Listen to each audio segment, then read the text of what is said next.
আমার মেয়ে এই হোস্টেলে পড়াশোনা করতেছে। তো আমার মানে কল করা যে মানে র্যালি স্টেশন থেকে অ্যাকচুয়ালি র্যালির থেকে বলেছে একটা মহিলা কইছে যে আমি এটা কি মানে তোমার মেয়ে কি বাড়িতে আইতেছে? আমি কইছি হ্যাঁ। তোমার মেয়ের নাম কি মনীষা? আমি কইছি হ্যাঁ। তার লগে আমার একটা মেয়ে আছে মিতালি চাকমা, আমি কই এটাও হ্যাঁ বলছিলাম আর কি। এতটুকু আমার সাথে কথা হয়েছিল, আর এরপর আর কিছু বলেনি, কলটা খেতে দিয়েছি। পরবর্তীতে আমি আর মানে যে সময় আমার স্যারে কল করেছিল, আমি গিয়েছিলাম ফেজাতল স্টেশনে মানে আমার মেয়েতে ওয়েট করার জন্য। তো স্যারে কল করার আমার বলেছিল কি দিদি আপনি একটু কুমারঘাট থানাতে আসেন। তো আমি গিয়ে দেখি স্যারের মানে অবস্থা একদম খারাপ হয়ে গেছে। মানে যেটা স্যারের লগে হয়েছে এটা অরিত্র খারাপ হয়েছে। এটা আর মানে আমি আর কিছু চাই না, মানে স্যারের এটা সব বিচার চাই স্যারের জন্য, এতটুকু আমি চাই।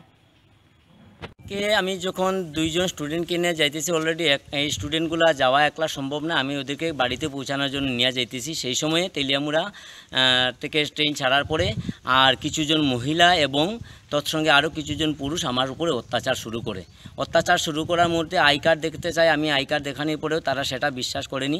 তৎসঙ্গে আমার মোবাইল ছিনিয়ে নেয় এবং টাকার ব্যাগও ছিনিয়ে নেয় তারা।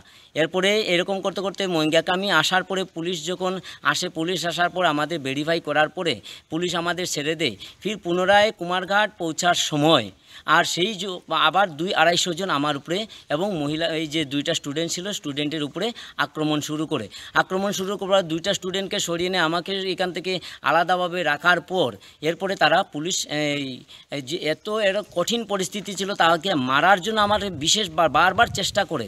এরপরে এখান থেকে জাস্টিস করার পরে কোনো তাদের কাছে এটা ক্লিয়ারিফাই হয় না বলে ফির পুনরায় আমাকে কুমারঘাট স্টেশনে নামতে হয়। কুমারঘাট স্টেশনে নামার পরে আর সেখান থেকে আর এই কুমারঘাট থানাতে নিয়ে আমাকে আর তাদের হ্যান্ডওভার করা হয়। হ্যান্ডওভার করার পরে জাস্টিফাইড করার পরে এখানে গার্জিয়ান আসে। গার্জিয়ান আসার পরে যেটা দেখছে এটা অ্যাকচুয়ালি উচিত হয়নি সেই ব্যবহারটা আমার সাথে করা।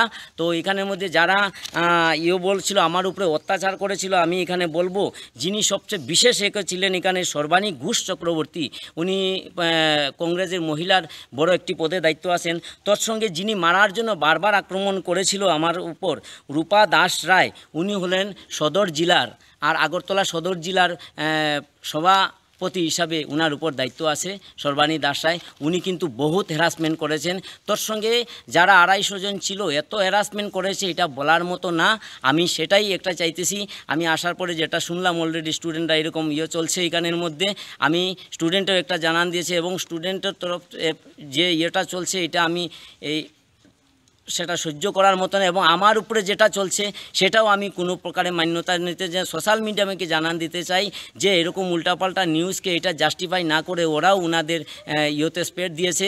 আমার যা A to Z ঘটেছে সেটা সঠিক, আমি সুষ্ঠু বিচার চাই, এটাই আমার লাস্ট জানান থাকবে। একদম অতি সত্বর সেটার প্রতিবাদ এবং বিচার, সুষ্ঠু বিচার তাদেরকে যে কোনো প্রকারেই আর সামনে আনার পরে সুষ্ঠু তদন্ত আমি চাই, এই বিষয়টা আমার থাকবে।